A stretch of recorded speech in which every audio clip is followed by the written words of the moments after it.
it's We a have joke. to fill up that empty The space. farmer protests are a joke simply because the Supreme Court in itself has kept and asked the government to keep it in abeyance. The government has kept it in abeyance.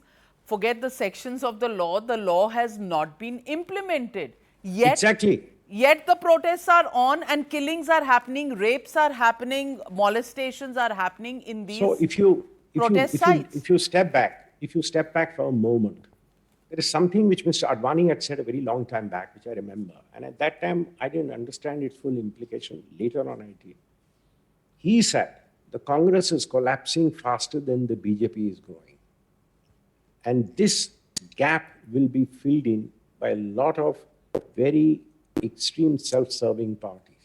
I don't want to name them. You had some extreme parties which stepped into the space in UP, in Bihar, etc. Extreme leaders of extremely questionable credentials, promising the moon. The good thing about that is if one promises X, the other promises 2X, the third promises 3X, and then they all fall away in a period of time. There was space created. He was right. The BJP was not growing that fast. The Congress was collapsing very fast. There was empty space. Nature abhors a vacuum. Today we have a reverse. Today, Modi's government occupies center stage. But who's on the other half of the stage? Nobody.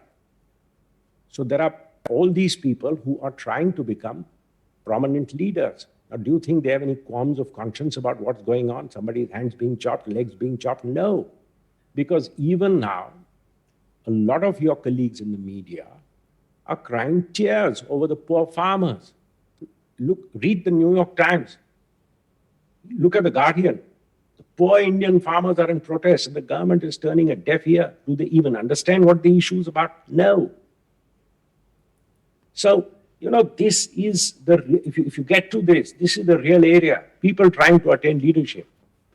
What should the government do? Well, I've always had extreme views. I think the government should say, hell with you chaps, and clean it up. And use this as a good occasion to say, if you have lost control, which you are admitting, then you don't belong, and get rid of them. They'll be screaming and shouting if there is in any case over something or the other. All the leaders will tweet against them, which they do in any case. And I think we'll be in some other crisis in 3 months. But Mr. Salve, do you think the government has the nerve?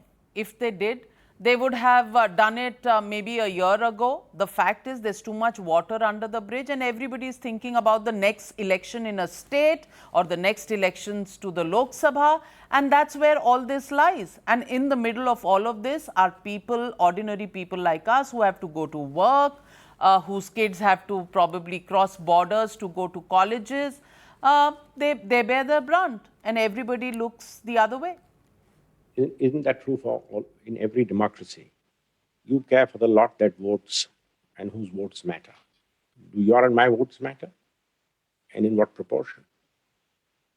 So that is a problem in a democracy where there are so many mismatches. Any popularly elected government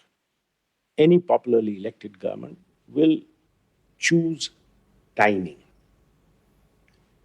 And one of the elements in that timing is its popular perception.